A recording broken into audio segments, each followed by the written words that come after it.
Então, olha só, eu sou Anne Isabelle, sou fundadora do Via Consult, né? Fazemos parte de uma assessoria, né, empresarial na parte contábil e também há algum tempo trabalhamos com cursos na área contábil. Então, nosso oi, Sávio, boa noite, Radmilson, feliz de ter vocês aqui, tá bem? São amigos, já fazem parte desse mundo.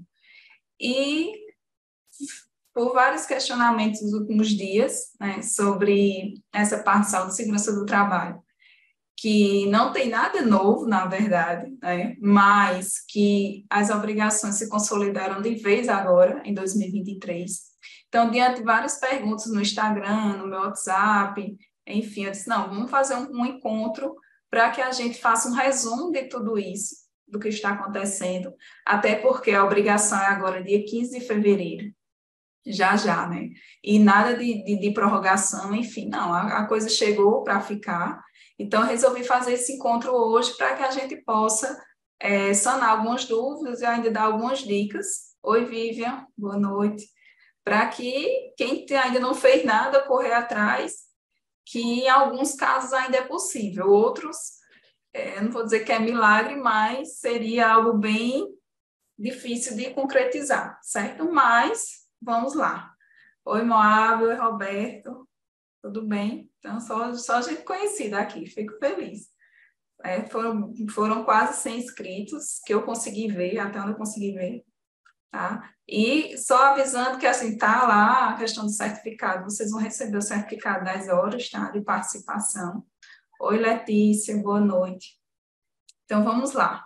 Vocês conseguem me ouvir tudo bem? Tá tudo tranquilo?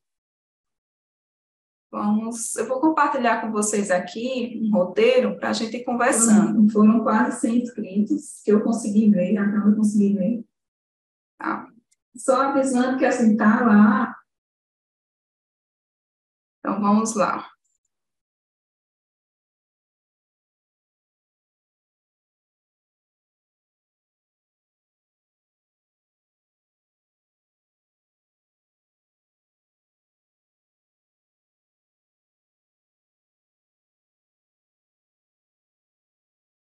Olha só, os eventos do SST, o que foi que aconteceu? Vamos lá.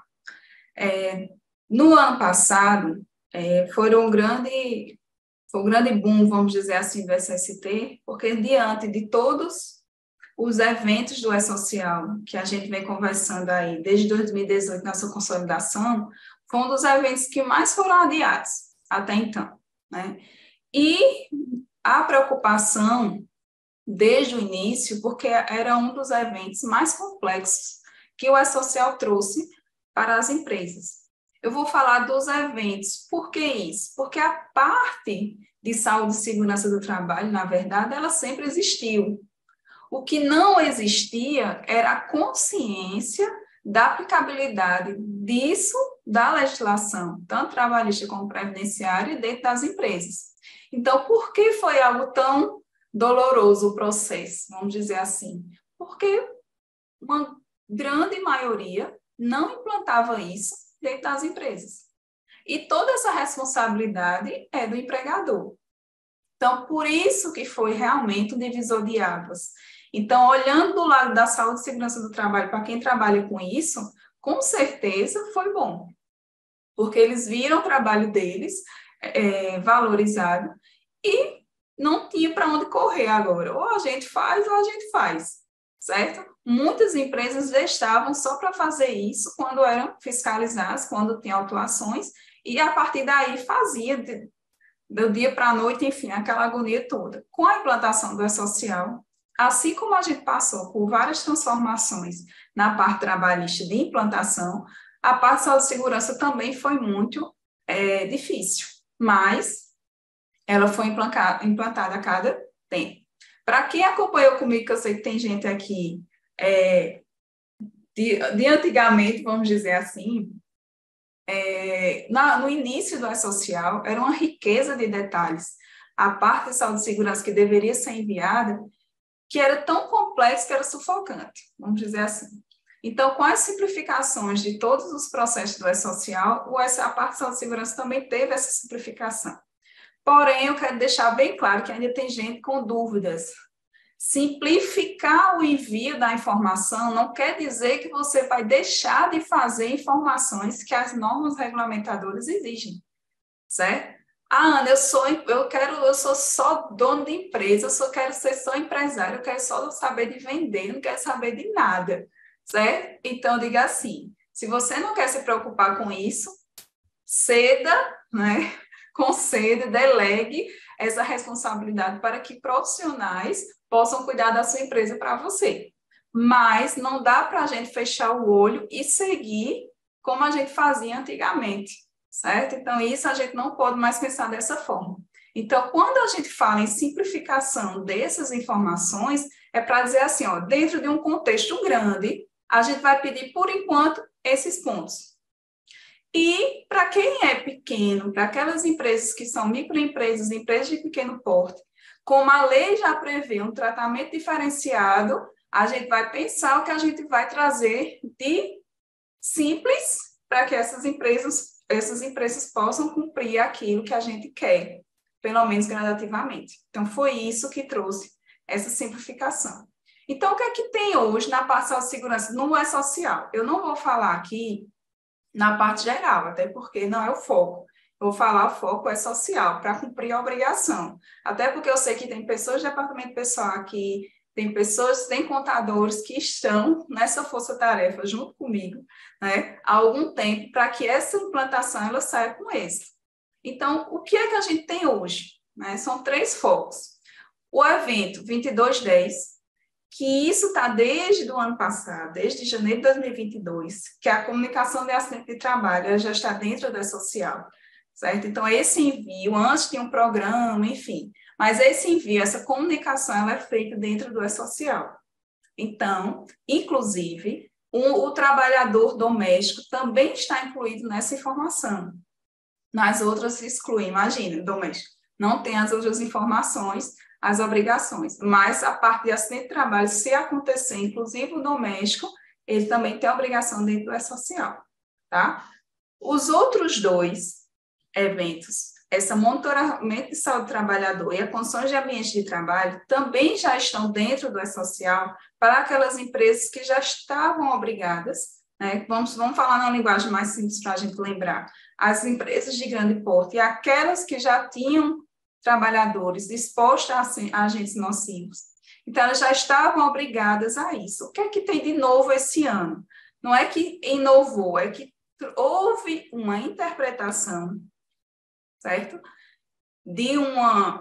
Inclusive ficou nas perguntas e respostas dentro do E-Social, que trouxe claro o seguinte, ó, que não tiver com a exposição a agente nocivo, pode ser enviado de forma facultativa. Aí, quando diz assim, forma facultativa, ninguém faz, né? É menos uma coisa para fazer. Então, aquelas que não estavam com os trabalhadores nas empresas expostos a agente nocivo, poderia enviar a partir de janeiro de 2023, que é o que está acontecendo agora, certo? Então, esse monitoramento de saúde do trabalhador é o quê, Ana? O ASO. Exame admissional, demissional, periódico, retorno ao trabalho, certo? E também aqueles exames complementares. Ana, que exames complementares são esses? São aqueles exigidos pelo médico do trabalho quando ele faz a elaboração do PCMSO. Qual é o profissional que vai dizer todos esses exames necessários? A legislação já traz, mas os exames complementares vai estar dentro do PCMSO e o médico do trabalho vai dizer, ó, tem que fazer exame X, Y, Z para esses trabalhadores, porque eles estão nessa função desenvolvendo essas atividades, certo? E o 2240, que é o calo de todo mundo, né? Que é as condições de ambiente do trabalho. O que é que traz isso, Ana? O que é que eu tenho que fazer agora? Minha empresa é um MEI, minha empresa, uma microempresa que tem 2 trabalhadores, eu tenho que fazer isso? Tem.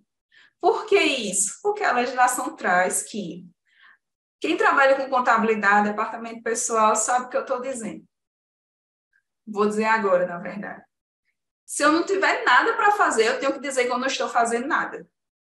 Certo? Então, o rito do E-Social também é esse. Eu tenho obrigações também para dizer que não estou exposto. Do jeito que eu tenho a obrigação para dizer que minha empresa não tem uma movimentação, eu também tenho a obrigação para dizer, olha, esse trabalhador não tem nada, nada acontece com ele, que ele está lá, bem cuidado, tudo direitinho. Mas o E-Social precisa saber, porque a gente está alimentando base de dados do governo. Aí poderia dizer assim, eu sei que tem empresários assistindo também, Ana, e a minha empresa, como é que eu faço isso?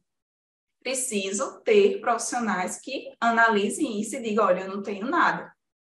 Mas eu vou falar já já, né, o pulo do gato que o governo trouxe para dar uma aliviada para essas empresas menores, ME, PP e MEI, certo? Mas aquelas empresas que têm grau de risco, certo? Médio, alto, enfim, que está classificado naquele 3 ou 4, essas empresas já estão consolidadas, já foi feito. Por quê? Tem os laudos, tem o LTK, já tem o PCMSO, já tem, enfim, já está tudo preparado, isso já foi feito. Então, a gente não tem mais o que falar deles, porque quem não fez já tá a bola de neve, já está fazendo as coisas erradas. O que é que a gente traz para agora? Quem não tinha essa exposição, quem não enviou, tem que enviar agora. Então, a partir competência janeiro, que o envio prazo até 15 de fevereiro, temos que fazer essa informação. Quem é obrigado a fazer isso? A empresa. Quem vai enviar, a gente conversa já já, certo? Então, passando por aqui, a questão da pergunta, né, a 8.16, as perguntas frequentes, que os empregadores que não possuem empregados expostos a agentes nocivos, ou no caso dos agentes químicos, físico, ruído, fora do alcance dos níveis de ação, conforme a NR09, não estão obrigados ao envio dos eventos até dezembro de 2022. Então, para quem tinha dúvida, Ana, eu não enviei. E agora? Não tem problema, vai enviar a partir de janeiro de 2023. Por que a partir de janeiro de 2023? Até para essas pessoas. Porque ficou aí a questão de alimentar o sistema do E-Social, né? Que a Previdência tem acesso, lembrando que o E-Social é a unificação desses órgãos todos, Caixa, Previdência, Receita Federal, tudo isso, que eles vão pegar o quê? A construção do PPP. O que é o PPP, Ana? Perfil Proceográfico Previdenciário, é quase uma música. Resumindo, o que é isso? É um documento que traz a vida do trabalhador dentro da empresa em relação à exposição, em relação à saúde dele, certo? As funções que ele passou, o local que ele estava, a exposição ou não a ruído, a calor, enfim, é a vida dele, tudo isso para quê, Ana? Para que a Previdência tenha a ciência que aquele trabalhador tem direito ou não à aposentadoria especial.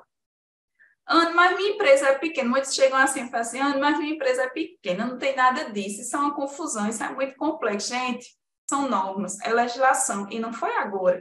Não foi o E-Social que criou isso. Essa legislação já existia.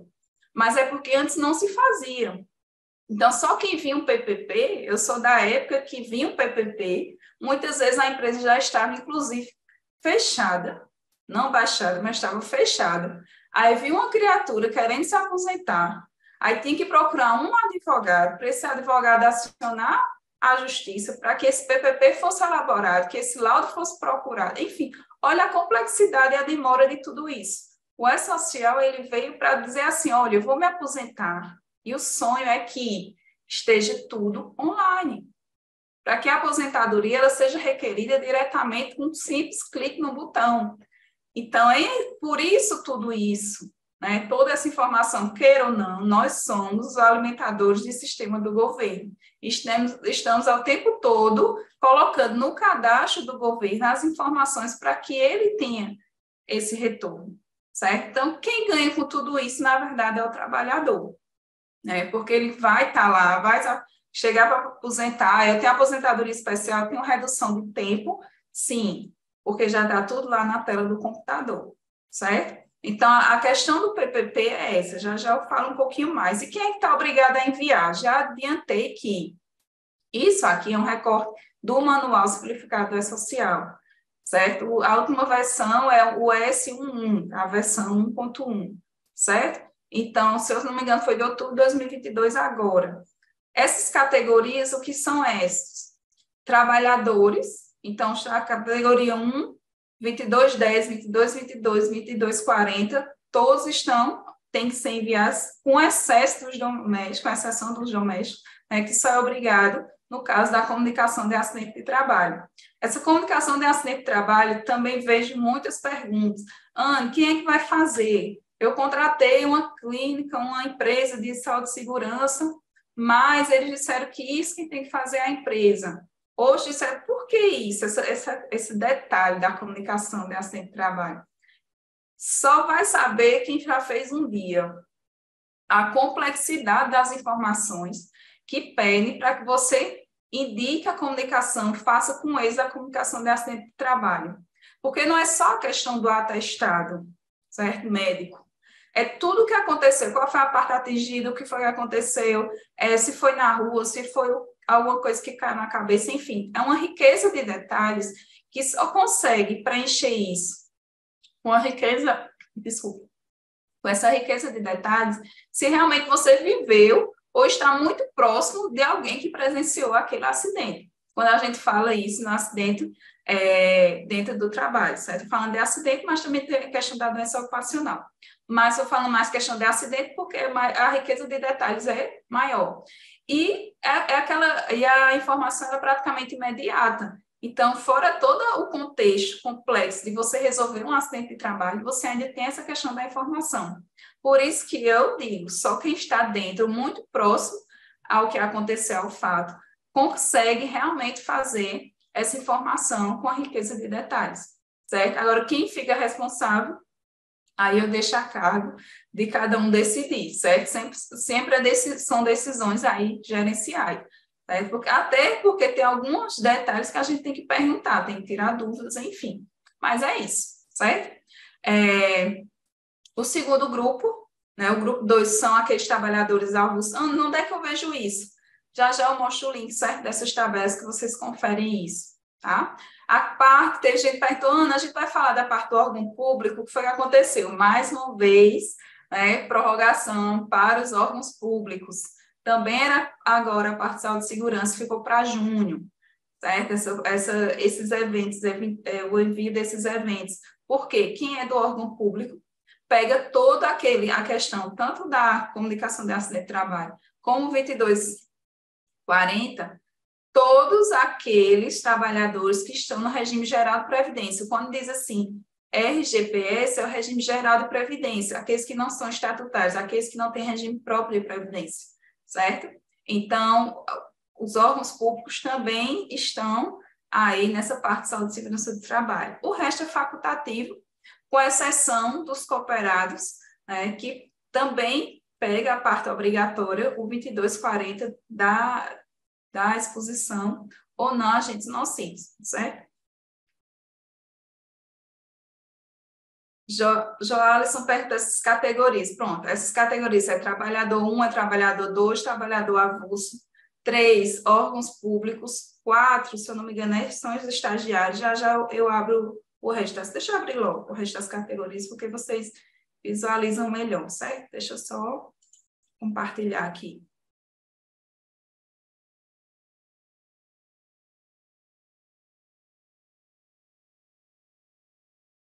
Vocês colocam assim, tá? Depois eu posso colocar o link abaixo, vai ficar gravado, os links que vocês podem acessar, tá? Mas se eu conseguir colocar aqui, acho que eu consegui colocar aqui, certo? Quem quiser acessar, Joalisson, são as categorias aí, certo? Aí ele dá bem direitinho dentro da tabela. 001, quem são os empregadores, só tenha cuidado com a exceção do doméstico, porém o CAT é feito do doméstico. Começando com 2 são os avulsos, tá? 3, os agentes públicos, lembrando que só quem tem regime geral de previdência. O 4, quando se tem cessão, certo? Mas aí no caso de sindical.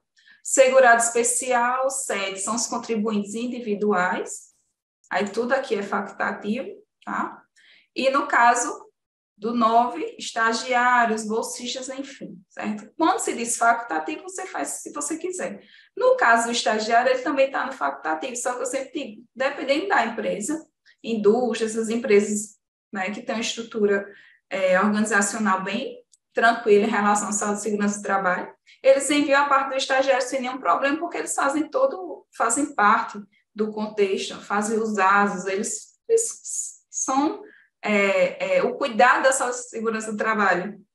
Com o estagiário é o mesmo trabalhador, certo? Não há separação. Então, eles acabam também enviando porque também acontece, certo? Não é porque é estagiário que eles não vão usar um EPI, certo? Então, só para esclarecer um pouquinho em relação a isso, tá?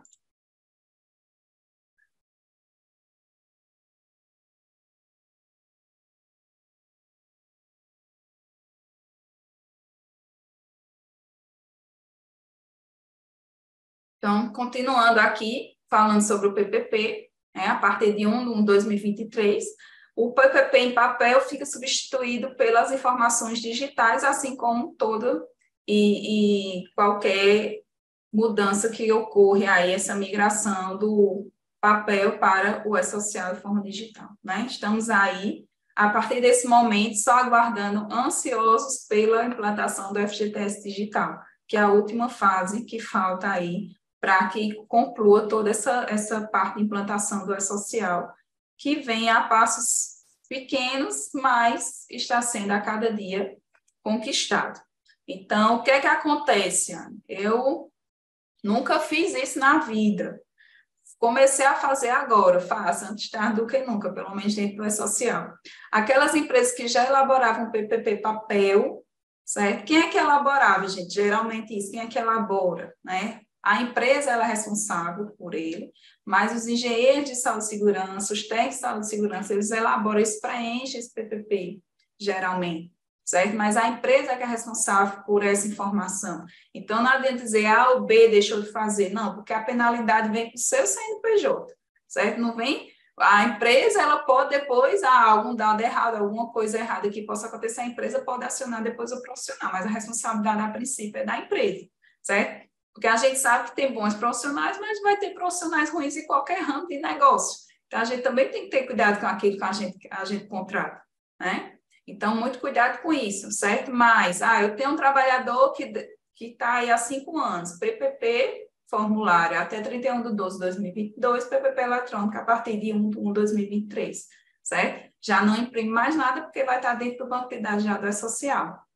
Inclusive, o próprio trabalhador ele vai poder, já pode, na verdade, visualizar isso por meio dos aplicativos, né? Que tem tanto o meu INSS, você pode baixar, como a carteira digital também você pode baixar, certo?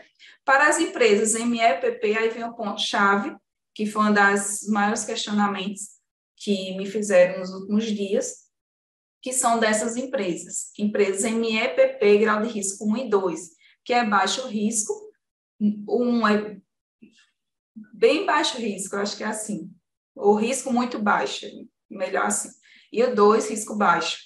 O preenchimento do PPP, né, com código de inexistência de exposição a agentes físicos, químicos, biológicos, ele deve, na verdade, ser colocado no código 90901 da tabela 24. Vamos traduzir isso. Anne, o que é essa tabela 24? Essa tabela 24 do anexo 1, né, ela traz aqueles agentes, né, aqueles agentes que têm exposição a agente nocivo, certo? Que são ruins à saúde, vamos dizer assim, que dá aposentadoria especial. Mas o grande detalhe é isso, que aquela atividade que vai dizer assim, olha, essa pessoa nessa atividade, nessa função, vai ter aposentadoria reduzida. Por quê?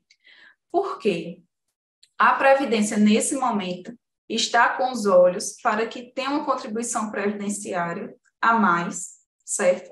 Em relação a isso, vamos lá, para quem é da área de departamento pessoal, para quem é contador, mas para quem também quer saber. O que é que isso significa, gente? Aquelas empresas que têm exposição a agente nocivo, ela tem uma majoração na alíquota RAT, certo? De 6, 9 ou 12%, dependendo da atividade de exposição que aquele trabalhador está. Quem vai mensurar isso? É o departamento pessoal, o contador? Não. É o laudo que vai dizer a que exposição, a que grau de exposição está e a que classificação dentro dessa tabela vai ensejar a contribuição, certo? O que acontecia antes?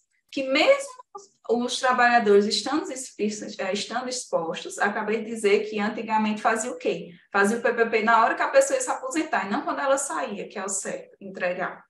A pessoa entrava administrativamente ou judicialmente pedindo essa aposentadoria, tinha direito, porque o trabalhador não tem nada a ver porque a empresa faz as coisas erradas, mas tinha um histórico de anos que a empresa não recolhia essa alíquota RAT majorada. Então, essa alíquota RAT é para aquelas empresas que no computador a gente fala muito assim, as empresas normais, lucro presumido, lucro real, certo? Que tem, e algumas empresas do Simples tem sim, anexo 4, esse recolhimento RAT, certo? Porém, não fazia essa indicação que antes do E-Social, onde é que a Previdência pegava essas informações antes do E-Social? Na GFIP. Então, na GFIP, no cadastro trabalhador, teria que colocar fulano de tal lá, exposto a agente nocivo, por exemplo, 25 anos. De quê? De contribuição. Essa pessoa exposta a 25 anos de contribuição, se a empresa tinha uma alíquota RAT de 3%, nesse trabalhador, em cima da remuneração desse trabalhador, dos 2% ainda ter a majoração da alíquota em 6%. Então, veja que é o quê? Mais arrecadação. A ideia é o quê? Arrecadar o que é certo, porque existe muita sonegação por a informação desse cadastro não ir do trabalhador, não era feito antes. O que acontecia? Não tinha a arrecadação que deveria ter. Então, a partir do momento que eu faço um banco de dados, não é social, já na minha folha, no meu cadastro trabalhador, dizendo, ó, fulano, ele tem exposição, e isso vai bater com a minha informação de saúde e segurança do trabalho para que ele tenha direito a essa aposentadoria. Por trás disso, eu tenho um recolhimento também sobre a folha de pagamento desse trabalhador, que deve ser feito de forma correta. Então, quando eu escuto muitos colegas assim dizendo assim, eu não tenho que me preocupar com isso, né? Tem que se preocupar com isso nesse detalhe, naquelas empresas que têm esses trabalhadores, porque a parte do E-Social, ela tem que se comunicar com os outros setores. Então, sempre que eu falar de E-Social, tem assim, eu sou um departamento, sou só DP, fecho meu olho, minha boca e não quero ver mais nada. Não é assim que funciona, a gente tem que ver a empresa como um todo. Então, se essa decisão, se essa informação de saúde e segurança do trabalho reflete a minha folha de pagamento e a minha parte tributária, eu tenho que sim levar em consideração isso, porque eu vou ter um problema depois. Olha só, eu não converso com ninguém de saúde e segurança, eu contratei. Minha folha está lá anos sem exposição a agente nocivo, fazendo minha folha achando que está abalando. Aí fulano lá na parte de saúde e segurança do trabalho está dizendo que ano é exposto ao agente nocivo, que está na tabela 24, certo? Eu não sei muito, mas a gente pode abrir já e chutar aí, está exposto a um que dá direito à aposentadoria especial, e eu não vi isso. Então, ele está lá na parte de saúde e segurança do trabalho fazendo as informações corretas, mas a pessoa do departamento pessoal, ela não pegou essa informação, então ela não está fazendo a contribuição correta. Entende isso? Porque a base está vindo aonde? Da contribuição adicional da RAT, da folha. Então, ela não está se comunicando diretamente com a parte de saúde e segurança do trabalho. Então, eu tenho um problema. Por isso que a gente tem que ter, no mínimo, de curiosidade para saber se existem trabalhadores naquela empresa que tem essa situação. O mínimo que a gente pode fazer é perguntar, certo? Porque vai ter esse resultado negativo se eu não tiver essa comunicação, certo? Então, é assim que acontece. Então, por que eu trago a MEPP? Cuidado com a MEPP vir na cabeça só a empresa do Simples, certo? Cuidado. Ser MEPP não necessariamente quer dizer que eu sou empresa do Simples Nacional. Porém, ser empresa do Simples Nacional, necessariamente eu tenho que ser MEPP. Exemplo, eu posso ter uma empresa de pequeno porte no lucro presumido. Posso, não? Posso. Certo? Essa empresa vai ter recolhimento de RAT na folha? Vai ter, sim. Certo? Deixa eu ver o que Joalisson perguntou. Somente elabora o PPP as empresas que têm grau de risco? Olha, Joalisson, A elaboração do PPP ela é elaborada para qualquer trabalhador, certo? Grau de risco 1, 2, 3 e 4. O que é que vai lá a informação? Estou exposto, não estou exposto, certo? Mas essa elaboração do PPP vai ser para todo mundo. Por isso, essa obrigação do evento 2240. Claro que se eu não tenho exposição, vai ser mais fácil. Eu vou informar uma vez que eu não estou exposto agora, certo? Lembrando que toda vez que eu tiver uma admissão do trabalhador, eu tenho esse evento para enviar, para dizer que ele não está exposto, certo? Então, quem tiver com essa obrigação, lembre, não é agora, janeiro e acabou. Toda vez que eu admitir alguém, né, daqui para frente, eu tenho que fazer essa informação do 2240 para dizer, olha, ele não tem exposição. Então, a vida dele, do PPP, vai ser preenchida de uma forma simples, mas vai ser, certo? Importante que a empresa informe por e-mail essa informação de salubridade quando faz o trabalhado de laudos. Eu não entendi bem essa pergunta de MS. Se quiser perguntar de novo, mas eu acho que ela quis dizer assim, é importante essa comunicação por e-mail. Olha, saúde e segurança do trabalho, passa para mim as informações dos trabalhadores que têm esse adicional, para que eu possa fazer a alimentação da minha folha de pagamento corretamente. Mas também me passa quem não tem, né? Ter essa comunicação mensal entre as empresas de saúde e segurança e o departamento pessoal, ela tem que acontecer, certo? Se você ainda não tinha, eu acredito que a gente tem que começar a fazer isso, certo? Até porque, dependendo do escritório de contabilidade, você tem, sei lá, 100 empresas, ela pode ter fechado com 100 empresas diferentes de saúde e segurança. Quem dera ela fechar só com uma, né? Alguns escritórios eu vi que fizeram parceria, mas quem decide isso é a própria empresa, né? A contabilidade, muitos não quiseram se envolver nisso e eu respeito, não tem problema nenhum. Mas se envolver em esse contrato, em cotações, realmente não tem nada a ver. Mas pelo menos essa informação a gente tem que ter a comunicação. E Sandra perguntou assim, como acontece o RAD para empresas do Simples? Sandra, são as empresas que são enquadradas no anexo 4, certo? Por exemplo, construção civil, ela está no anexo 4 do Simples Nacional e a parte previdenciária dela não tem a substituição sobre a folha. Ela recolhe os 20% patronal e o RAT, certo? Previdenciário, sobre a folha de pagamento. Ela só não recolhe a contribuição de terceiros, certo? É uma particularidade que tem em um dos anexos do Simples Nacional, certo? Então, a parte previdenciária, ela não entra no DAS e ela entra na parte sobre folha, os 20% e a parte de RAT também, tá certo? Então, tem esse detalhe, as empresas do Simples Nacional, ok? Então, vamos lá. Se quiserem, podem ir perguntando, tá? Então, vamos para os detalhes dos pequenos. O que é que aflige ainda muito sobre os pequenos? O MEI, o que é que acontece? Olha só, a declaração do PPP de inexistência do MEI, claro. Gente, a primeira coisa, eu tenho que ter noção, né, de que aquela minha empresa ela não tem exposição. Lembrando que a responsabilidade dessa autodeclaração corre para a empresa, para o empresário. Muitos perguntaram, eu tenho muitos amigos aqui e ficaram dizendo assim, oi, Jocélio, boa noite.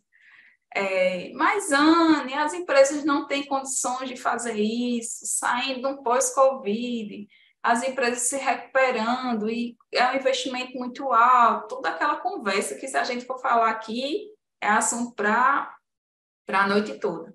Mas eu digo assim, gente, tem que ter um mínimo de estrutura para que você diga assim, olha, eu vou ficar livre disso porque eu sei que minha empresa não tem nada. Fazer pelo menos uma vez, certo? Então, para que, vendo esse custo e vendo que as empresas, os MEIs e as empresas, as microempresas, empresas de pequeno porte, por ter tratamento diferenciado, elas tinham que ter algo para que elas respirassem, mais simples de se fazer, vieram as alternativas.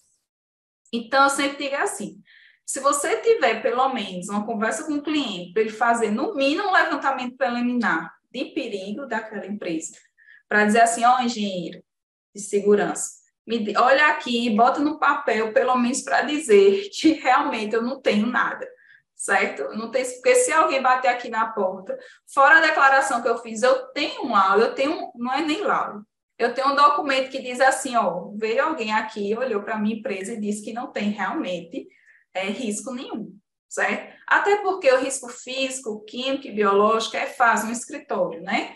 É fácil a gente identificar isso. Mas também tem a questão dos riscos ergonômicos, esse é o que eu acho mais difícil, certo?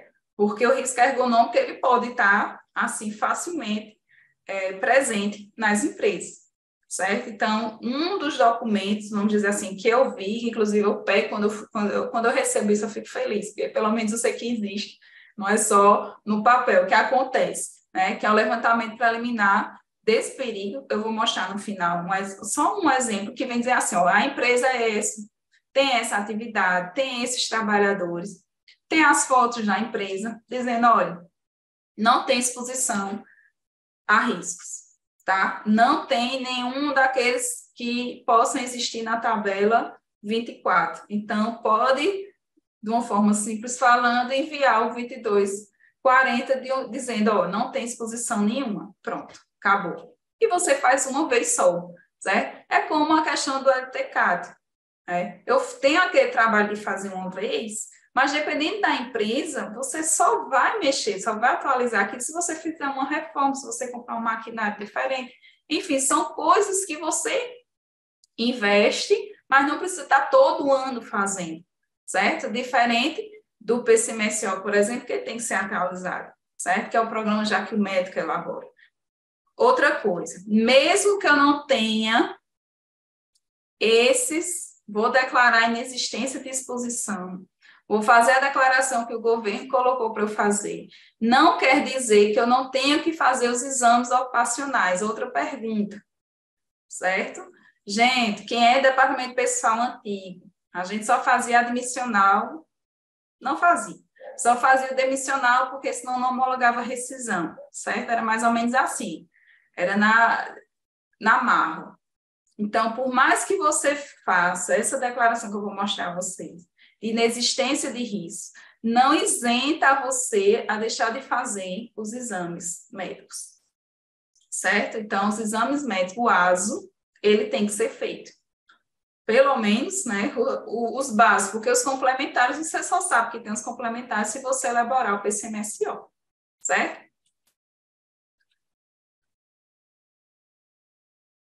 Anne, pior que muitos empresários dizem isso, mas quando chegamos lá não é tão simples, é verdade.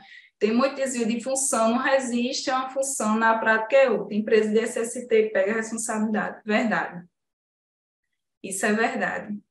Porque, não tem para se livrar do problema, mas quando você vai fazer a avaliação, surgem vários questionamentos, né? É tanto que, se alguém tentou por curiosidade, mexer no PGR eletrônico que tem, são perguntas que, sinceramente, um contador e uma pessoa do departamento pessoal ele não vai conseguir responder.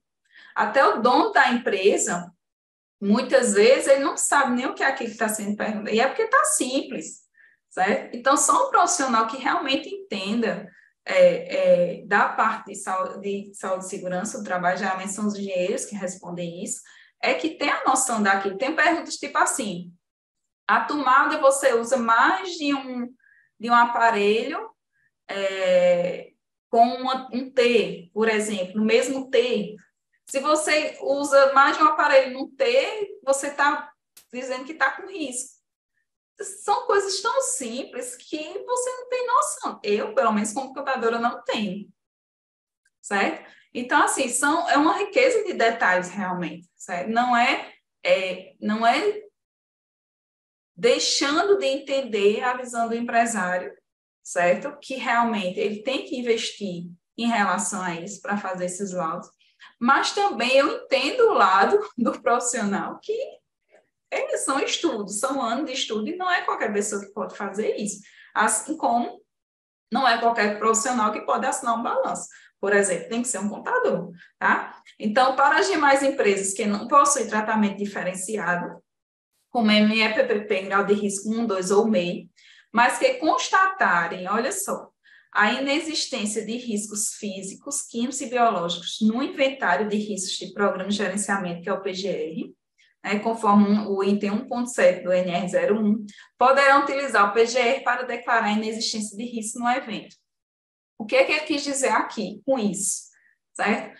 Aquelas empresas que não têm um tratamento diferenciado, mas que dizem que não tem risco, ou seja, eu não sou grau de risco 1 e 2, MEPP, certo?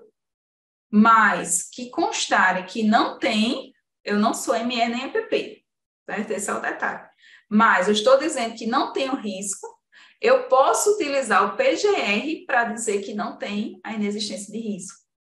Anne, por que isso? Ele está substituindo aqui o LTCAT. Anne, o que é o LTCAT, para quem não sabe? De uma forma simples, é onde diz a estrutura da empresa, cada coisa que ela tem, o ambiente de risco, tudo isso. Então, as grandes empresas que já informaram o NIC 244, principalmente aquelas que têm exposição a agente nocivo, ela tem o LTCAT. É uma informação, é um documento para a Previdência. PGR e PCMSO, ele é um documento para a área mais trabalhista. Mas não, é um documento trabalhista, certo? Para manutenção da saúde do trabalhador, certo? Esse PGR, ele substituiu o antigo PPRA. Acho que quem aqui é Departamento Pessoal, os contadores, chegaram a ver o PPRA, que é o Programa de Gerenciamento de Risco, certo? Ele foi atualizado recentemente. Eu vou já mostrar para vocês esse PGR. Então, para resumir, certo? Deixa eu só perguntar aqui em relação à Cláudia. Após feitos os exames periódicos, tem que ser enviado também para a contabilidade, além da empresa de segurança do trabalho? Cláudia, eu peço como contadora para ter esse controle. É como eu digo, se a parte de saúde e segurança já mandar para mim, como tem alguns que mandam os relatórios mensais de envio, tem empresa que me manda o resumo no Excel, inclusive com os XML que foi enviado. É perfeito. Porque a gente controla, a gente sabe, e dependendo do sistema que usa, a gente pode importar essas informações, certo? Então, é interessante que haja essa comunicação. Claro que se a empresa mandar para mim, é menos trabalhoso, certo? Mas tem algumas empresas que a gente ainda não tem essa comunicação facilitada, então eu peço para a empresa mandar também, certo? Mas o ideal é que mande sim, tá? Então, olha só, os eventos 2210, acidente de trabalho, a gente pega essa informação do atestado médico, lembrando que tem uma riqueza de detalhes, também está no E-Social, certo? Por experiência, muitas empresas de saúde e segurança estão pedindo que a própria empresa faça isso, mesmo que ela faça com assessoramento, mas que a própria empresa, ou seja, acaba caindo no departamento pessoal, essa obrigação. Quem é departamento pessoal aqui vai se identificar com o que eu estou falando, certo? Não dizendo que a responsabilidade é do departamento pessoal, certo? Mas acaba que está caindo para eles. 2220, monitoramento da saúde do trabalhador. Onde é que eu vou pegar isso? O que é que eu preciso para enviar essa informação? ASO, os exames, né, médicos ocupacionais, que estão listados, identificados a sua necessidade, o período que tem que ser feito, né? PCMSO, isso aqui, quando é uma empresa terceirizada de saúde e segurança do trabalho, é importante, porque faltando 2 meses, vamos agendar logo o período, que já faz todo o agendamento, então eles fazem o gerenciamento disso, certo? Para que não passe do prazo, certo? Porque ele também não é só enviar, você só envia aquilo que você tem. Então, se o trabalhador não vai fazer o exame, você tem como enviar, certo? E o tratamento diferenciado são os exames complementares, tá? Então, de forma resumida, para ir para a parte prática, o empregador que é MEI, ele não vai elaborar os laudos exigidos, PGR, PCMSO, LTCAT. Ele vai pegar a ficha do MEI, faltou um I aí, certo? É a ficha do MEI. Por que isso? Aí vamos voltar para aquilo que eu comecei a falando lá atrás. O governo, vendo a necessidade de fazer uma simplificação para esse público, o próprio governo distribuiu, né, publicou as fichas MEI. Que fichas são essas? O próprio governo fez os laudos de forma simplificada por atividade, vou mostrar para vocês já já, e lançou isso como parâmetro para que o MEI se identifique, tá certo? Então, essa é chamada ficha MEI. Anne, como é feito isso? Como o MEI só pode ter um trabalhador ou um segundo em caso de substituição, geralmente é feito de forma manual mesmo dentro do E-Social. Abriu o E-Social, parte desse ST, faz a informação lá, a grande maioria sem exposição a agente nocivo, certo? Tinha gente ainda hoje, certo? 13 de fevereiro, sem saber, foi empregado MEI, tinha que fazer a informação SST, certo? Lembrando, faz a informação, certo? Lá dentro da social e também precisa fazer os exames, certo? Ocupacionais. Não é só porque é MEI que não precisa fazer. O que é MEI que não faz? Quem não tem funcionário. Tendo funcionário, tem que fazer, certo? Segundo, MEPP com grau de risco 1 e 2, baixo, né? Muito baixo ou baixo. Você pode fazer a declaração, certo? Inexistência de riscos. Vou mostrar para vocês onde é que faz. Quem é que pode fazer isso? O empregador com certificado digital, certo? Ou com a conta Gov, tá bem? Demais empresas sem exposição ao risco.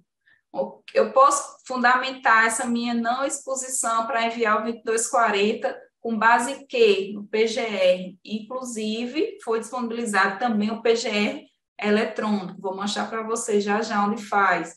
Porém, ele dá, inclusive, algumas categorias já pré-definidas, os ramos, por exemplo, padaria, confeitaria, açougue, certo? Para que sejam separados já por atividade o preenchimento desse PGR, tá? Lembrando, um contador consegue fazer isso, Anne, por mais que eu venha estudando, e eu tenho muitos colegas parceiros, eu não arrisco, certo? Não é da minha competência. Então, coloca um engenheiro para fazer, contrata alguém, mas é bem mais simples de fazer, certo? Porém, tem que ser feito. Vocês vão dormir comigo falando isso. Não é porque não tem exposição que eu não preciso fazer, eu tenho que fazer, certo? E empresas com exposição a risco, LTK, que aí não deve mais nada a ninguém, porque isso já foi feito. Ana, quais são os três documentos, uma linguagem simples para que eu possa fazer? Eu quero fazer, eu quero minha empresa organizada, eu conheço, gente, eu quero minha empresa organizada para não ter problema, não vou sair soltando dizendo que não tem risco, eu quero saber o que é que eu tenho que ter.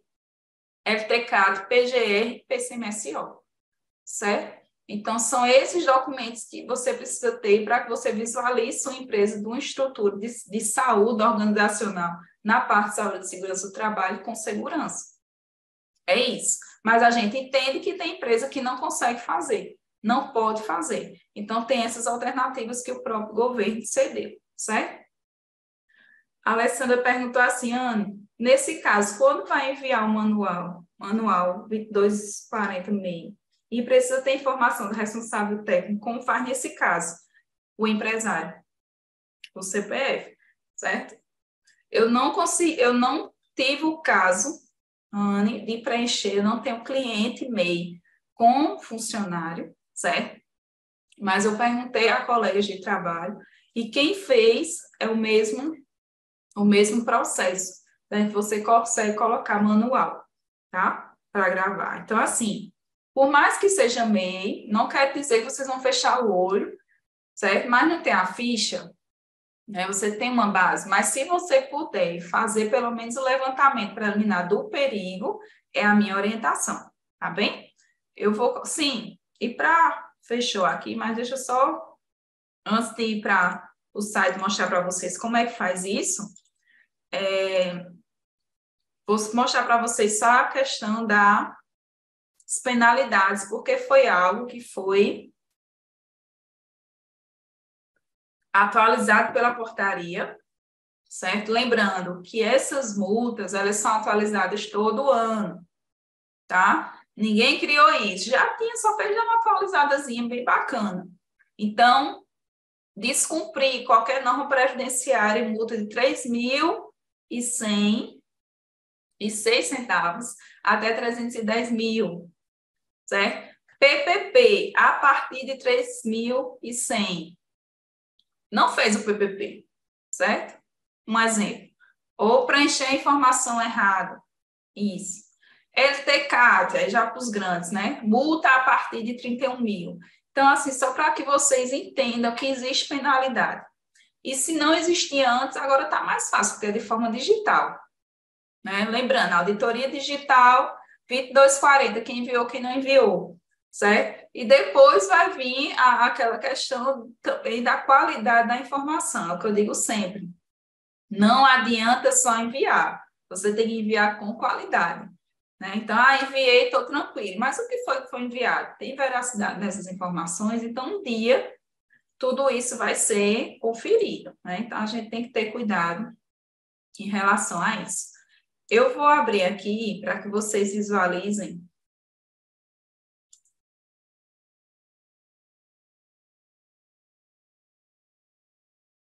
o PGR, tá? Vamos começar pelo meio? Mais fácil.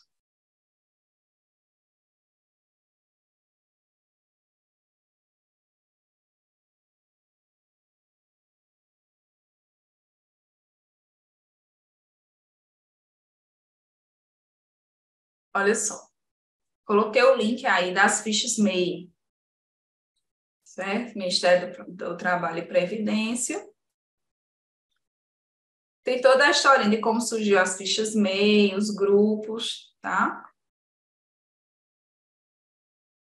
E aqui tem todas as fichas possíveis dentro das atividades que o MEI traz, né? Então, deixa eu abrir aqui. Comércio varejista em geral, que é o bem comum de acontecer.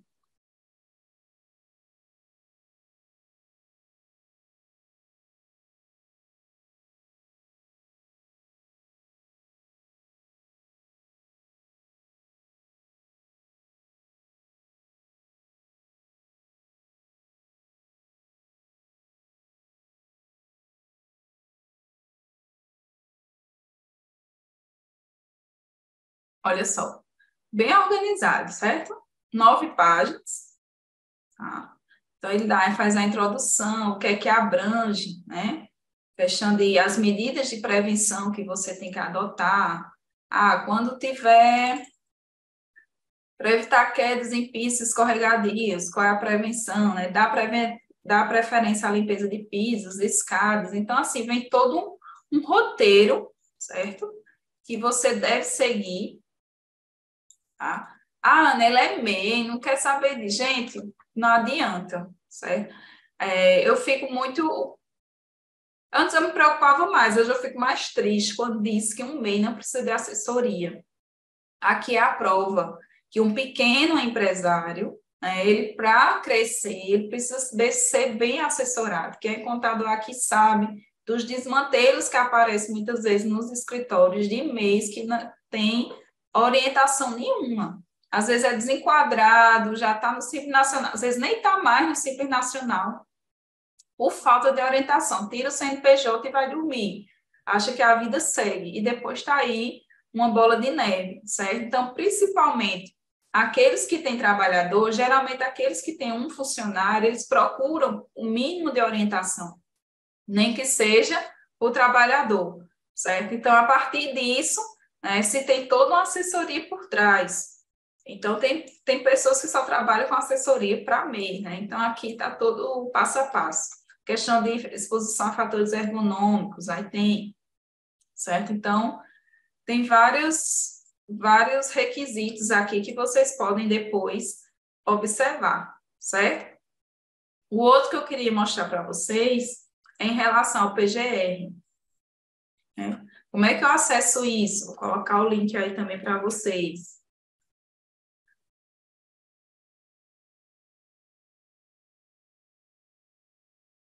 Gabriel, o MEI de risco 3 tem que ter os programas. Definir o risco 3 como? Pela atividade exercida, foi isso? Porque se constatar que tem exposição a agente nocivo, ele tem que ter o LTCAT, certo?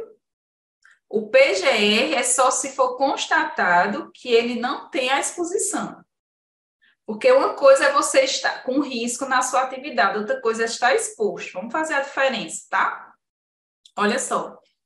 Eu posso ter uma atividade com grau de risco 3, mas pela medição lá do ruído, ele está abaixo, ele não está dentro daquela tabela. Deixa eu mostrar a tabela para vocês. A tabela 24.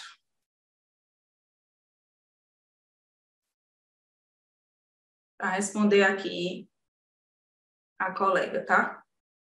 Tirar o raciocínio. Ó, eu tenho todas essas exposições aqui. Deixa eu voltar. Tabela 24. Agentes nocivos e atividades da aposentadoria especial.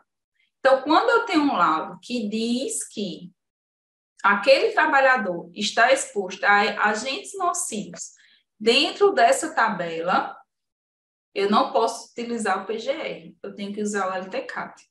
Eu só posso utilizar o PGR se não tiver nenhum dos trabalhadores referenciando na tabela 24, certo? E eu posso ter exposição a um nível baixo, vamos falar assim, vou dar um exemplo simples para que vocês entendam. Eu tenho um trabalhador ANE que está na exposição do nível baixo, certo? Do que é considerado para que ele tenha direito à aposentadoria especial. Então, ele não se enquadra na tabela 24. Existe exposição, mas não é necessariamente, certo? Levar a consideração de estar exposto a um nível que me deu direito à aposentadoria. Ele está exposto, mas essa exposição não me dá aposentadoria especial. Pode acontecer? Pode. Inclusive, é uma das perguntas, o que fazer com esse público? E tem dentro do manual, certo? Se vocês olharem, o manual dentro da versão explicando isso. Ele não está classificado na tabela 24, porque ele está exposto, mas num grau baixo. Então, nesse momento, o que é que eu preciso? Em que envie para mim o 2240, mas lá no código 09. O que é que diz o código 09? Baixou aqui, mas deixa eu voltar. Baixou ou não? Subiu.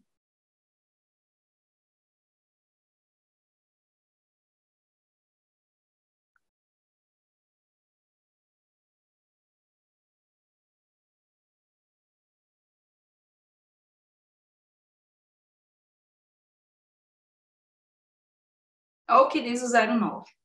Ausência de agentes nocivos ou atividades especiais. Então, essa ausência de agente nocivo aqui não quer dizer que ele não está exposto a nada. Quer dizer que a exposição dele não dá direito à aposentadoria especial, certo? Então, acho que deu para entender, dá só um ok aí, tá? Foi quem? Foi a Gabriela que perguntou? Foi, né? Deu para entender, Gabriela, essa questão? Dá só um sim, tá? Vou voltar para aqui. Então, aqui é a questão do PGR, tá? O PGR, você pode escolher ou a questão de emitir declarações com a inexistência de risco ou fazer a elaboração do PGR, tá? Eu vou clicar aqui, eu não vou fazer, tá? Eu não posso concluir essa emissão. Deixa eu ver se ele vai. Eu quero só que vocês saibam um ambiente que faz isso, tá? Porque o governo ele lançou essa possibilidade para que você fizesse online.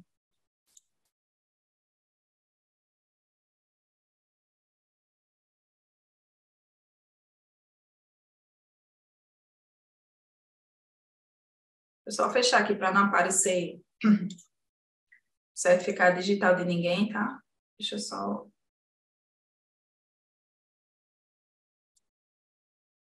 Pronto. Vou compartilhar de novo. Coloquei o certificado digital, apareceu esse aqui, tá? Então, quando eu colocar emitir declaração de inexistência de risco, Tá um rascunho aqui, foi feito na época, tá? Vou optar criar uma nova, só para que vocês vejam. Entrei com o meu certificado, e aqui eu vou dizer a identificação da empresa, qual é a atividade, o número dos funcionários, o grau de risco. Então, aqui é e criar a declaração, é bem simples, tá? Não tem muita, são praticamente os dados da declaração e quem é que está fazendo a declaração, certo? É isso aqui. E o PGR, que eu gostaria de mostrar para vocês, é isso aqui, ó. Ele elenca algumas atividades que você pode preencher de forma online. Então, açougue, armazém, comércio varejista de alimentos, mini mercado, planificação, supermercado. Então, ele pegou um nicho assim que engloba vários ME e EPP, né? Mas que sempre ele coloca, quando você vai fazendo, ele vai fazendo os questionamentos e você vai ter que dizer se é sim ou não a resposta, tá? Deixa eu ver se eu consigo pelo menos andar aqui com alguma coisa para que vocês visualizem isso.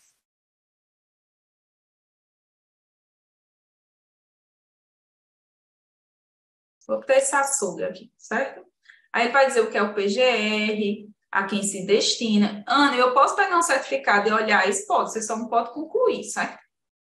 O que deve ser feito, ele faz as orientações, tá?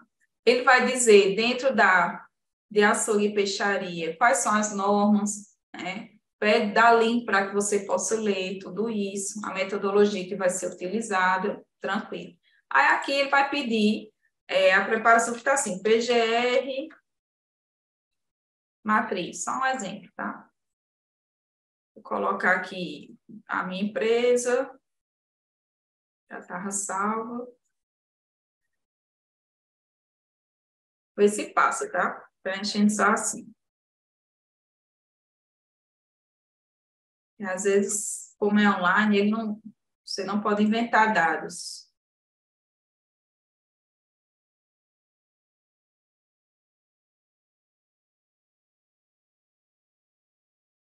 Criar avaliação. Pronto. Aí ele vai perguntando sobre as instalações elétricas. O que é que acontece? Olha o tanto de coisa. Eu vou passar para ser breve, tá? Ele diz todas as normas e começa a perguntar. Os quadros elétricos estão em bom estado de conservação, sem apresentar partes danificadas, por exemplo. Gente, com esse mundo digital, tem empresa que você nunca foi nem lá. Você pode ter empresa de outro estado que você dá assessoria daqui. Como é que você vai preencher isso? Como é que você vai se responsabilizar por isso? Né? Por mais que esteja com o certificado digital, que é errado, né? Da empresa, né? Para todos os efeitos, é a empresa que está declarando isso aqui, certo? Então, todos sem apresentar, todos estão. Risco baixo. Quando você coloca não, aí já diz, ó, risco alto. Então, diante de tudo que você tem várias coisas, né? Então, tem condições interruptores, serviço de instalações, carga instalada, projeto, cabine, né? Porque no caso de açougue tem a questão da cabine, aí vem máquinas, equipamentos, ergonomia, gente, é tanta coisa, né? É muita coisa. Então, para quem é da área de saúde e segurança do trabalho, isso aqui foi uma mão na roda, certo? Ele dá por quê? No final, quando você grava, você já imprime tudo bem bonitinho em PDF, certo? É tranquilo. Você vai perguntando, já tem um modelo padrão, certo? Mas para quem não é da área, para mim é grego, certo? E para quem não está dentro da empresa, é pior ainda. Então, realmente, eu vejo como um risco preencher isso aqui, certo? Então, assim, quem perguntou, eu vou fazer porque é melhor do que não cumprir, enfim. Cada um com suas decisões, certo? Então, o que eu queria mostrar para vocês era isso, tá? Em relação à tabela, eu vou colocar aqui o link do E-Social, que você consegue visualizar todas as tabelas, mas é a tabela 24, certo? Você visualiza os agentes nocivos que tem essa exposição. Então, quando você vai preencher um evento 2240, que tem essa exposição a agente nocivo, você tem que dizer a qual exposição o trabalhador está, certo? Isso também vai à questão de EPI, certo? O preenchimento. Então, tá aqui, para que vocês possam, vou colocar também o link, para que vocês possam também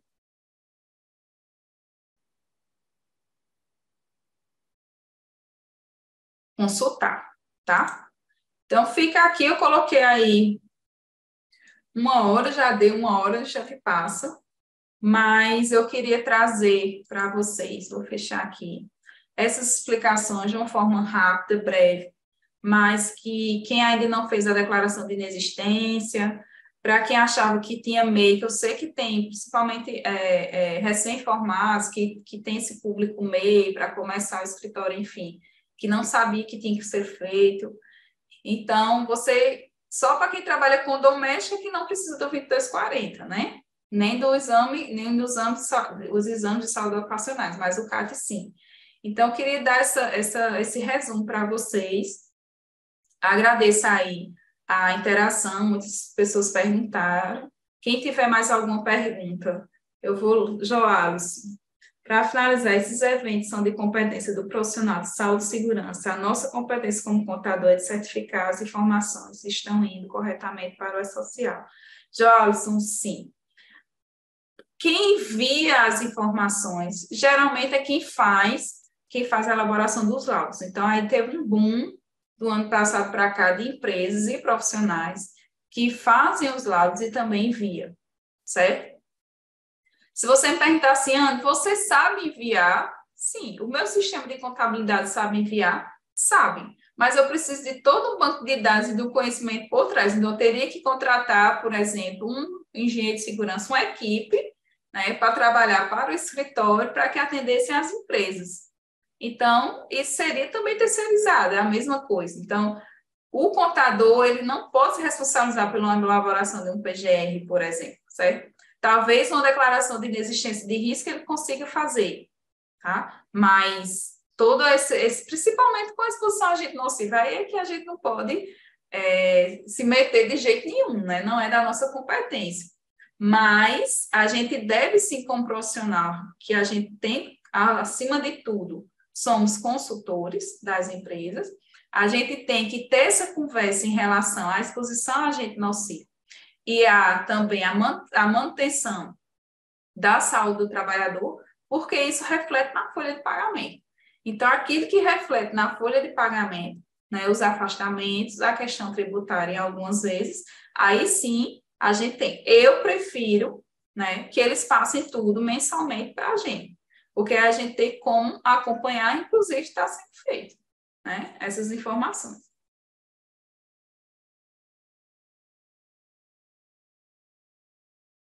Essas informações do PGR também enviadas para o Segurança do Trabalho é uma obrigação do empresário. Claro, essa questão do PGR, quem fez o PGR físico, certo? Não precisa fazer esse PGR online. Esse PGR é uma forma só que o governo deu para que um recurso a mais para fazer o PGR de uma forma simplificada. Então, você pode ter contratado a empresa e ela ter usado essa ferramenta, não tem problema algum, certo? De ter feito por ela. Tem mais alguém? Mais alguma pergunta? Pois, sabe, obrigada. Você é mestre, sabe, o meu parceiro, grande engenheiro de segurança. É. Obrigado por ter assistido. Se quiser contribuir com alguma coisa, sabe, alguma coisa que eu esqueci, tá? Quiser completar aí, fica à vontade. Você é de casa. E mais alguém? Pronto, então deixa eu falar aqui. Vai ficar gravado, né, essas informações para quem quiser rever, que ainda não fez, enfim. Eu ia consultar de portas abertas para os cursos, teremos outros encontros desse, certo? De vez em quando. O próximo comigo vai ser sobre o REINF, tá? Uma nova obrigação também, que aqui vai vir os novos eventos do REINF, agora em março, eu vou postar para vocês. E quem quiser, sempre que tiver, quem não segue o Instagram, mas é só se inscrever no canal, né? Que fica o famoso sininho, porque sempre que a gente posta algo novo, vocês recebem e conseguem assistir, tá bom? Então, e os certificados vocês recebem por e-mail de participação, quem fez inscrição, tá? Gabriele. Outra dúvida, mesmo as empresas de risco 1 e 2, e que têm os programas, são obrigadas a enviar a declaração de inexistência de risco? Não, não são obrigados a enviar, certo? Não são. Mas se quiser, pode fazer, não tem problema algum. Se tem os laudos, gente, o que é certo é o laudo, é o que você tem em mãos, certo? É aquele que está físico, mas que com o tempo ele vai ser, sim, alimentado de forma digital, certo? Mas quando chega, eu tive uma fiscalização recentemente, numa empresa que eu fui consultora, não é do escritório, mas que a empresa não tinha nada. Aí corre para fazer tudo, e os engenheiros tudo ocupado, de trabalho tudo ocupado, e tendo que fazer as coisas. Olha, mas é o que eu disse. Em resumo, o ideal é que você tenha os laudos. Esses recursos, de forma simplificada, é uma forma que o governo deu para que você, lembrando, MEI, ME, EPP, risco 1 e 2, certo? Tem essa dispensa. Certo? Mas se você já tem, ótimo, maravilhoso, tá? Wagner pergunta, algum curso para iniciante do setor fiscal? Vai ter a parte de classificação de nota de entrada, com foco em recuperação de ICMS. A gente está para lançar aí essa semana esse curso, certo? Ana, como é que acontece isso? É um curso que a gente vai, é com o professor Admilson, ele está na live, né? Ele está aí assistindo a gente. A gente vai dizer, olha, esse tipo de empresa, sendo normal, sendo simples nacional, a nota vindo dessa forma, a sua empresa é indústria e comércio, a gente pode usar dessa forma, o ICMS é assim, então ele dá uma noção geral de como fazer isso, né? Principalmente quem está começando. Como é que eu vou saber se eu recupero ou não esse ICMS? Porque são uma riqueza de detalhes. Então, o que a gente ensina? A gente vai dizer como visualizar isso em relatórios, nos convênios, como é que tem que ver, onde é que eu posso usar, quando é uso e consumo, quando é para produção, enfim. São essas dicas que a gente vai dar no curso. É um curso rápido, de 6 horas, certo? Mas que dá para a gente ter uma noção bem legal sobre isso.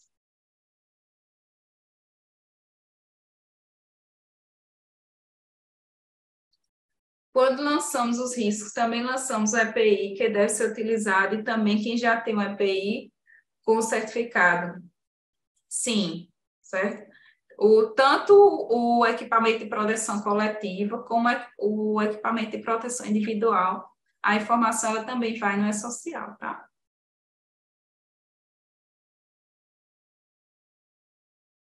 Mais alguma coisa? Sim, fora o curso desse, a gente vai ter também de escrituração contábil para iniciantes, é a mesma vibe, certo? Um curso de 6 horas é comigo e com o Moab, sobre, principalmente quem, eu sou do DP, eu sou do fiscal, eu quero começar a contabilidade, o que é que eu faço? O que é que eu preciso ter? Quais são os recursos que hoje a gente consegue importar muita coisa, né? Ali está na área digital, extrato bancário, importa do DP, importa do fiscal. O que é que eu preciso pedir para a contabilidade? Aqueles problemas que a gente tem, que a empresa não envia a documentação necessária, qual é a posição que o contador tem que ter em relação a isso, qual é a nossa responsabilidade se a empresa ela não manda as coisas em dia. Então, são coisas que a gente também conversa, teoricamente, na prática, mas também com experiência de vida profissional, que a gente tem aí uns pouco mais de 15 anos de escritório, tá? Sobre isso. Então, é isso, gente. Eu vou encerrar por aqui. Agradeço a paciência, a participação de todos e até o próximo encontro que a gente vai ter sobre o REINF, agora em março, tá bom? Até mais, boa noite.